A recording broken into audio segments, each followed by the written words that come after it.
Centuries of questions, a handful of answers, and yet across continents and creeds, the conversation never stops. This is the Faith Vault, where we're pulling back the curtain on interfaith dialogues and global peace efforts, how rabbis meet, imams over coffee, monks brainstorm with ministers for community change, and sacred texts become blueprints for understanding instead of walls for dividing. Curious about what happens when faiths talk, not clash? Stick around. Imagine a world where ancient hymns echo alongside the call to prayer, where chants and meditations find resonance in bustling cities and remote villages alike. What happens when these diverse voices dare to speak to one another? Few know that in 1893, Chicago hosted an event that would quietly change history, the Parliament of the World's Religions. Spiritual leaders from Hindu, Jain, Zoroastrian, Buddhist, and Christian traditions shared the same stage for the first time. This wasn't just a meeting, it was a gentle spark in the tinderbox of suspicion and misunderstanding, igniting hope for interfaith dialogue on a global scale. In Jerusalem's Old City, where tensions often flare at its holy sites, an unlikely alliance meets monthly. Christian priests, Muslim imams, and Jewish rabbis gather off-record behind ancient stone walls. Here they share worries about water access and youth violence, a microcosm of cooperation almost invisible to the wider world. Across the Indian subcontinent, Sufis and Sikhs have maintained centuries-old traditions of mutual reverence. Take the legend of Guru Nanak and Sufi Saint Baba Farid. Their followers still invoke both names at shrines spread across Punjab, challenging the boundaries of faith with shared songs and prayers. The concept of deep listening, pioneered by Buddhist monk Thich Nhat Hanh during the Vietnam War, has found unexpected disciples in Vatican halls and synagogues in New York. Deep listening workshops now train diplomats facing intractable religious conflicts, proof that spiritual tools can survive and thrive far from their origins.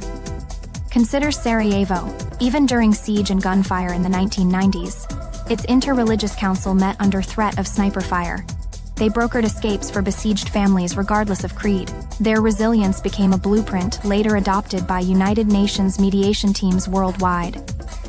It is astonishing to realize that some of the earliest documented peace treaties, over 3 millennia old, were brokered not by kings, but by temple priests from rival civilizations along the Euphrates. Their ceremonial feasts required mutual recitation of enemy gods' names as a sign of binding trust. With rising tides of extremism today, religious women are taking bold steps previously unthinkable. In Nigeria's Middle Belt, Muslim-Christian peace mothers build bridges by organizing joint food drives in places too dangerous for politicians or police to enter alone.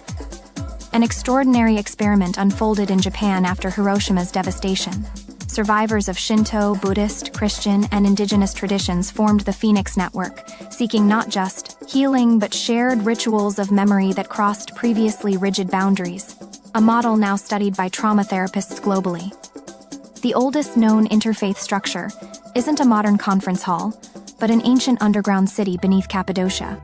Here, early Christians fleeing persecution didn't just hide. They invited Jewish mystics and Zoroastrian firekeepers into their labyrinthine sanctuaries to survive together through harsh winters. Who would imagine that language itself might be transformed? In South Africa, post-apartheid communities intentionally created new blessing words, blending Xhosa spiritual invocations with Afrikaans Christian benedictions, evidence that new faith vocabularies can emerge from old wounds. Not all efforts make headlines. In rural Indonesia's Maluku Islands, scene of violent sectarian clashes, imams built bamboo bridges right alongside priests over rivers separating Muslim and Christian villages.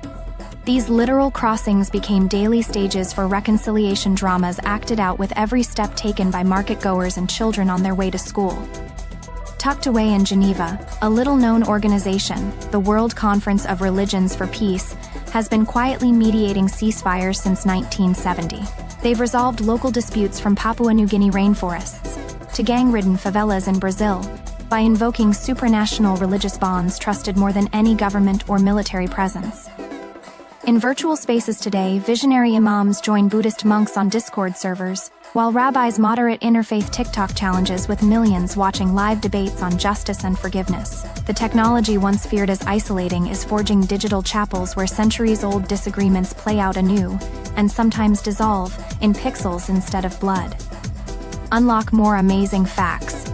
Like and subscribe to the Faith Vault today.